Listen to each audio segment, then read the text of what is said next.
ছেলেটা যে কখন গেছে এখনো তো আইলো না। ছেলেটা গেছিলাম পাঁচশো বিরিয়ানি, মুখটা সাদা হয়ে গেছে গা। ওই পানটা যে কোন যে নিয়ে আসবো, কোন যে খামু, আমার তো দাঁত খালি কিটকিটা বানাইছে। কখন বেড়াচ্ছে ছেলেটা? কুটি গ ও সবরনার মা কুটি, আমার তো আর ভালাই না কেনা। একটা সোন আছে, লাপান আছে, ছেলেটাকে দিয়ে পাঠাচ্ছি কখন, এখন আইলো না। ছেলেটা আসুক, আইলে তো আমি দেখি কী করা যায়। ছেলেটা কখন গেছে, নিবু 2-3 ঘন্টা হয়ে গেছে।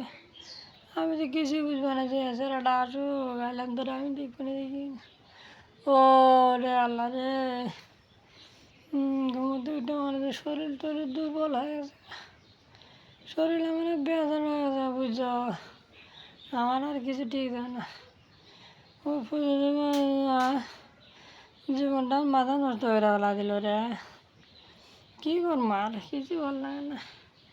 বালা দিল তাইলো নি, তাইলে তো হইলি নি বালা নি। আর চোখে ঘুম নাই, হারাম নাই, কিছু শান্তি নাই কোনো দিন। আল্লাহ যদি নিয়ে গেল নি, তাওয়াটা হইল নি। আল্লাহ তো নিয়ে যায় না, আমার যে কী পাগল বানাইছে। আল্লাহ যদি নিয়ে গেল নি, তা ভালো হইল নি। আল্লাহ তুই রহমতের বাড়ি গেল না। আল্লাহ তুই দেখিস।